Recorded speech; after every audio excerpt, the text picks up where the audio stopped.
Ketika Allah Subhanahu wa Ta'ala hendak menciptakan Nabi Adam alaihissalam, suasana di langit sangatlah tenang namun penuh makna.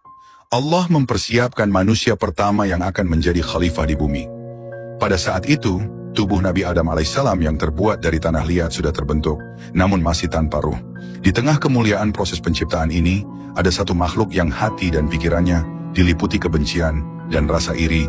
Dia adalah Azazil. Azazil, yang saat itu masih tinggal di surga, menyadari bahwa makhluk baru ini akan mendapatkan derajat yang sangat tinggi di mata Allah. Bahkan lebih tinggi dari dirinya yang selama ini merasa paling mulia. Azazil merasa dirinya yang diciptakan dari api jauh lebih berharga daripada manusia yang terbuat dari tanah. Baginya adalah penghinaan bahwa makhluk yang berasal dari zat yang rendah akan menyainginya. Dipenuhi rasa iri, Azazil mendekati tubuh Nabi Adam alaihissalam yang belum bernyawa.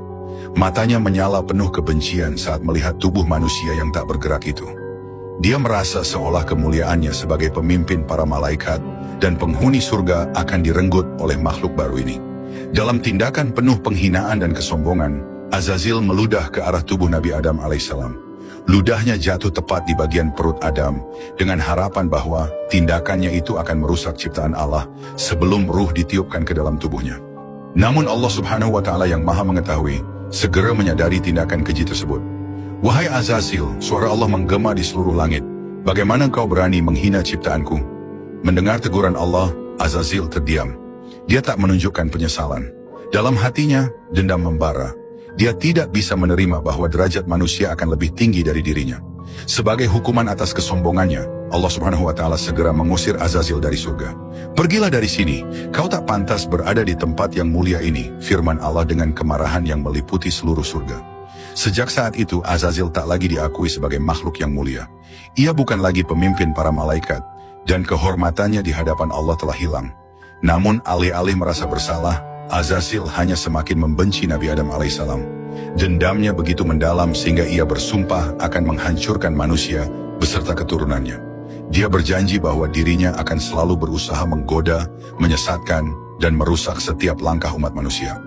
Walaupun diusir dari surga, Azazil tidak berhenti merencanakan kejahatannya. Di luar gerbang surga, hatinya dipenuhi rencana busuk untuk merusak Nabi Adam sebelum ia mendapatkan ruh. Namun karena tidak diizinkan masuk kembali ke surga, Azazil mencoba mencari bantuan dari makhluk-makhluk lain yang berada di pinggir surga. Dia bertanya kepada mereka apakah ada yang mau membantunya menyusup kembali, tapi tak satu pun dari mereka yang mau menjadi alat bagi kejahatan Azazil. Setelah sekian lama mencari, akhirnya Azazil bertemu dengan ular, makhluk yang pada saat itu merupakan salah satu ciptaan terindah di surga. Ular memiliki tubuh yang anggun dengan 4 kaki yang kokoh, dan ia dapat terbang di udara dengan lemah gemulai, membuatnya dihormati oleh makhluk-makhluk lainnya. "Wahai ular," Azazil memulai dengan suaranya yang merayu, "kau begitu mulia dan dihormati di surga. Jika kau izinkan aku masuk ke dalam tubuhmu, aku akan memberikanmu kemuliaan yang lebih besar lagi. Izinkan aku masuk ke dalam mulutmu, dan aku akan menunjukkan sesuatu yang sangat penting di dalam surga." Dengan tipu dayanya, Azazil berhasil membujuk ular untuk menyembunyikannya di dalam mulutnya. Ular yang terhasut oleh janji Azazil setuju untuk membawanya masuk ke dalam surga tanpa menyadari konsekuensi besar yang akan ia hadapi. Begitu berhasil masuk kembali ke surga, Azazil melalui perantara mulut ular, menemui seekor kuda yang juga merupakan makhluk yang mulia di surga. Dengan licik, Azazil menabur kebencian di hati kuda, berkata, "Tahukah kau, wahai kuda, bahwa makhluk yang sedang Tuhanmu ciptakan ini, beserta seluruh keturunannya, akan menunggangi punggungmu dan keturunanmu selamanya?" Mendengar ini, kuda yang sebelumnya tenang menjadi marah besar. Pikirannya dibutakan oleh provokasi Azazil. Kuda segera bergerak menuju tubuh Nabi Adam alaihissalam yang masih berupa tanah liat, berniat untuk menginjaknya dan menghancurkan bentuknya sebelum ruh ditiupkan oleh Allah Subhanahu wa Ta'ala. Namun sekali lagi, Allah Subhanahu wa Ta'ala yang Maha Mengetahui dan Maha Melihat tidak membiarkan rencana jahat Azazil terwujud.